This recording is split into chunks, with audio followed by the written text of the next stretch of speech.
Oh, hello YouTube. On this episode of the Naughty Librarian, we are going to be doing a June wrap-up. I put my dogs away in a bedroom when I'm filming, and all I hear is their little noses under the door just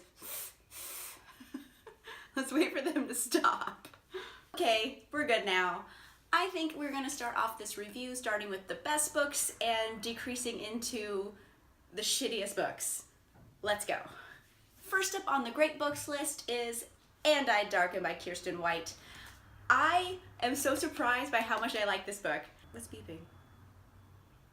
There are so many odd sounds happening at the moment. I just want continuity. I just want continuity! Anyway, guys, And I Darken by Kiersten White. It takes place in the Ottoman Empire with Vlad Dracul, except in this case, Vlad is a girl. It's actually his daughter who becomes the Impaler eventually. I have like about a million things to say about this book because it's so friggin' good. So I think I'll just make a whole video just about it so I won't like waste all of the time of this video talking about it. Also, I happened to meet Kiersten White and she signed it, so that's pretty cool. It says, "To Amanda, be a knife." Because you know, knives. Next up on the great books list, I have The Trials of Apollo, Book 2, The Dark Prophecy by Rick Riordan. Okay, here's the thing. I do not care that I am a grown-ass woman. I love the Percy Jackson series. I've read like 12 Percy Jackson books. I don't care. I love them.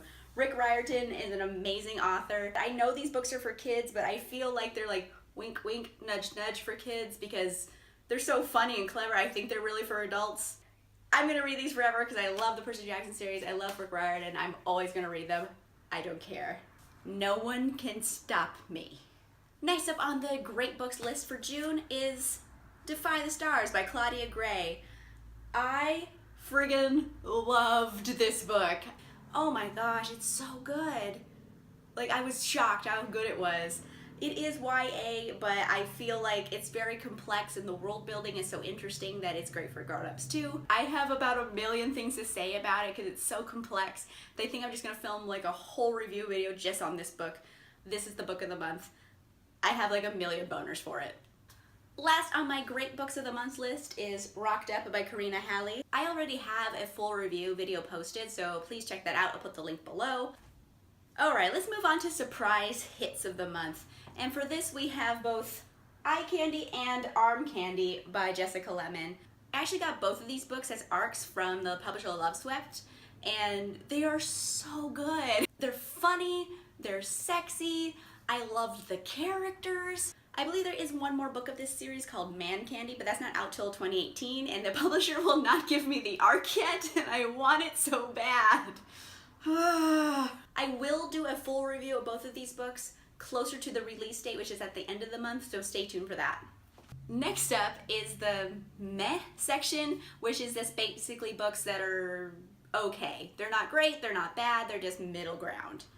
First up for meh is Delirium by Lauren Oliver. It's pretty standard YA dystopian romance. There's nothing completely special about it. The heroine, her name was Lena. Yeah, her name was Lena. Meh? Like, it's kind of like, she's an okay heroine. No, you know what? I'm gonna take that back. She's not an okay heroine. She's kind of a shitty heroine. She's very scared all the time and like weak and doesn't do much of anything. You know, elevator pitch for this book is that in a dystopian America, love is now considered a disease. And when you're 18, you are cured of this disease. And by cured, I mean lobotomized. This follows Lena as she falls in first love. So it's basically kind of a first love story set in this backdrop where love is illegal. Sounds cool, but was not executed well. It's just because Lena was such a shitty heroine. Like, you know, I kind of feel like Delirium is actually like a book that's the whole tragic backstory of a badass character. If this book is just treated as a tragic backstory, like, I kind of get it. If this is just how she's gonna be for all the rest of the books, like, I'm out. Next up in the meh list is Beautiful Creatures by Cami Garcia and Margaret Stoll. Overall, it's pretty much standard YA paranormal romance. There's nothing really unique about it. In fact, it kind of feels Twilight-y, if I'm gonna be honest. However, Twilight was very well written, as is Beautiful Creatures. I'm not saying that the stories themselves are particularly great, however the authors are very good, so they're written in a way that's very compelling and you want to finish the book, even if you don't particularly care for the story. I think my somewhat love of this book was just basically, I was in the mood for something Southern Gothic-y, which is very much what this book is like.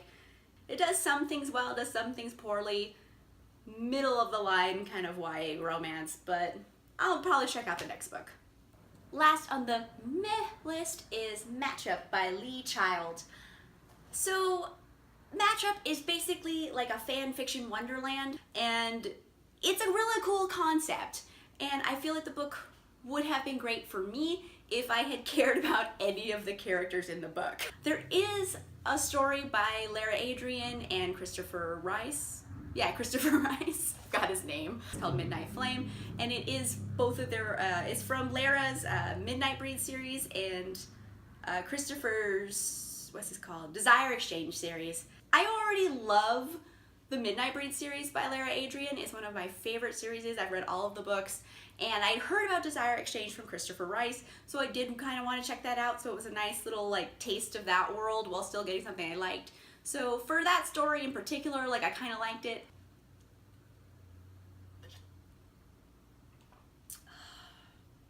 Alright guys, we're now about to move into the fuck that book section where I review my least favorite books of the month. There's going to be more wine during this. So again, I am going to work my way up to the worst book I read this month. I'm going to start off with the least awful book I read this month. Let's go. Okay, first up on the worst books of the month list is More of Me by Catherine Evans. I wanted to love this. It has such a cool concept. There's this girl Tiva, and every year on her birthday she like forms another version of herself, kind of like mitosis, so it's like a clone. Like her body splits in two like those worms that asexually reproduce. Your whole body is gonna split, motherfucker. There is so much like sci-fi stuff in here that could have been amazing, but we focus so much on like her shitty boyfriend and then like, oh, but there's this other guy I like. Ah. Also, the world building wasn't that great because for a lot of this, I didn't know where it was taking place because the characters are speaking to each other in a way, and then the places they were going to and just how they were living their lives felt very unrealistic because I'm like, where, people don't talk like that. What is happening here? And it took me to like halfway through the book for them to casually mention something that happened in the UK before I figured out this took place in the UK. I was literally halfway through the book before I figured out where this took place. What is going on? Missed opportunities. Ugh. It's only gonna get worse from here. Next up on the bad books is Mr. Big by Delancey Stewart. I also got this as an arc from Love Swept, and okay, like Delancey Stewart, I realize she tried very hard. I don't think she's particularly a bad author. It's just that this book in particular, I don't care about anything that happened. I didn't feel like the characters were real people. There was just like this air of artificiality about them. Like, I really tried to like these characters, and they were just unlikable. Like, I didn't like either of them. The girl, her name was Holland. Holland just spent the whole book whining and being like, oh, what will people think of me? And then Oliver, her love interest, is such a piece of shit. I so disliked him for so much of the book. So, you know what? I disliked them both in equal amount. Well, I disliked Oliver more, but I disliked her too. So maybe in that respect, they're perfect for each other because they're both shitty people. I don't know. It was just unlikable. Like, I didn't care what happened to them. I didn't like the characters. Fuck all this. But she tried, and I feel like she's a better author than this book is, so I would give her maybe another chance. We'll see. Woo! Alright. Third up on the bad books of the month list is Naked Pursuit by Jill Monroe. I have already posted a full review of this book. I already talked about how like weird and lame this book was, so I'll just like leave it at that and you guys can watch the video. I will link it down below. This last book. Seriously, guys, fuck this last book. I needed to have some more wine first. Oh, fuck this book. I am out of wine. Okay, guys. Last up on the fuck that book list is Moon Chosen by PC Cast. Seriously, guys? Fuck this book. First of all, it is so goddamn long. It's 600 pages of garbage. I thought it was gonna have werewolves. It had no werewolves at all. It had some dogs though, which was cool, because I mean, how much can you hate things with dogs? But apparently you can hate things with dogs like quite a bit, because I hated this.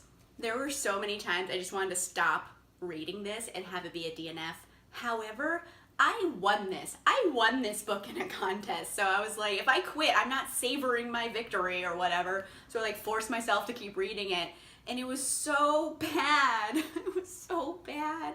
It like hurt every minute I was reading it. There's nothing good. All the fantasy elements of this book made no logical sense. I could not figure out where this was taking place for the longest time. Basically, these people are like living in caves and shit, but they're talking about Greek myths, so I was like, okay, it takes place on Earth in this reality, but they're living in a cave with no technology. It's just like Native Americans in the 1700s or something. However, like, why would Native Americans know about Greek myths? That made no sense. And then finally I realized, oh no, this is post-apocalyptic. It's post-apocalyptic, and I couldn't figure it out until someone said something about satellites getting fried. I was like, what? And it's also in Portland. Post-apocalyptic Portland.